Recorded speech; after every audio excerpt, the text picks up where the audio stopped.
আসসালামু আলাইকুম গাইস। এর আগে আপনাদেরকে আমি ইফতারের ভিডিও দেখিয়েছিলাম ইফতার আয়োজনে। তো আজকে পোলাও বিরিয়ানিটার ভিডিও দেখাই দিচ্ছি।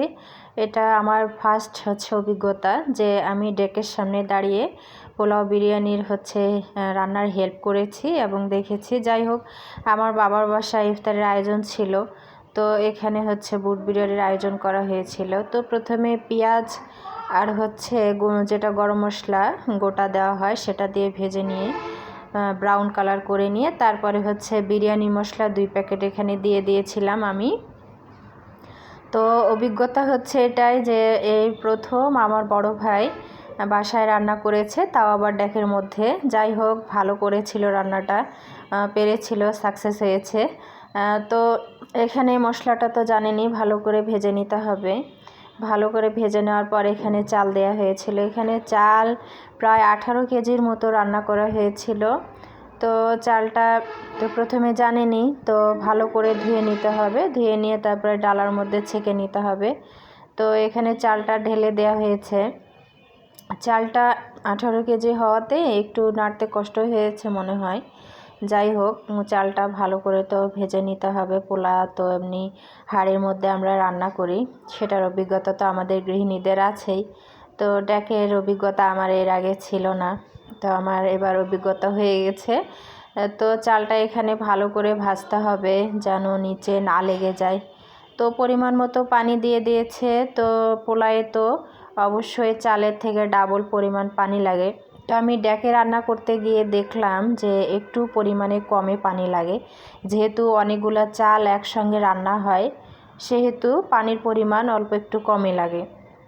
তো এখানে ঢেকে দেওয়া হয়েছিল নেড়ে চেড়ে নিয়ে। তারপরে ঢাকনা তুলে তো দেওয়া হয়েছিল কাঁচামরিচ। তারপরে দেওয়া হয়েছে রান্না করা ছিল যে বুটটা, ছোলা বুটটা, সেই ছোলা বুটটা। এখানে 2 কেজি পরিমাণ ছোলা বুট দেওয়া হয়েছে 18 কেজি চালের মধ্যে। তো এই তো ভালো করে নেড়ে চেড়ে নিয়ে নিতে হবে যাতে চাল আর বুটের ডালটা সুন্দর করে মিক্সড হয়ে যায় একসঙ্গে। তো ভালো করে মিক্সড করে নিয়েছিল। এখানে কিন্তু হলুদ দেওয়া হয়নি, বিরিয়ানি মশলাটার কারণে ইয়েলো কালার লাগছে, তো এখানে হলুদ ব্যবহার করা হয়নি। আর কাঁচামরিচ দেওয়া হয়েছে যাতে ফ্লেভারটা ভালো আসে। ফ্লেভারের জন্যই কিন্তু কাঁচামরিচটা দেওয়া হয়েছে। কাঁচামরিচটা দেওয়ার কারণে কিন্তু স্বাদ ভালো হয়। তো এখানে রান্না প্রায় শেষের দিকে, কারণ পোলাও কিন্তু খুব বেশি সময় লাগে না রান্না হইতে, শুধু পানিটা বলক দেওয়ার অপেক্ষায় থাকে।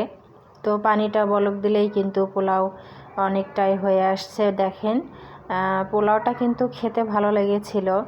আর আমার বড় ভাই রান্না করেছিল, এটাও মনে হয় ওর ফার্স্ট এক্সপিরিয়েন্স যে রান্না করতে পেরেছে। আমি তো ভয়ে ছিলাম যে রান্নাটা কেমন হবে। তো রান্নাটা আসলে ভালো হয়েছিল, টেস্ট হয়েছিল। ইফতারিতে কিন্তু সবাই একসঙ্গে খাওয়ার মজা আলাদা। এরকম রান্না করে খাওয়ানোর কিন্তু মনে শান্তি লাগে, এটা একটা অভিজ্ঞতার বিষয়। তো সবাইকে খাওয়াতে ভালোই লাগে, নিজে একসঙ্গে সবার সঙ্গে কিন্তু খেতেও ভালো লাগে। তো পোলাওটা অনেকটা হয়ে এসেছে দেখেন।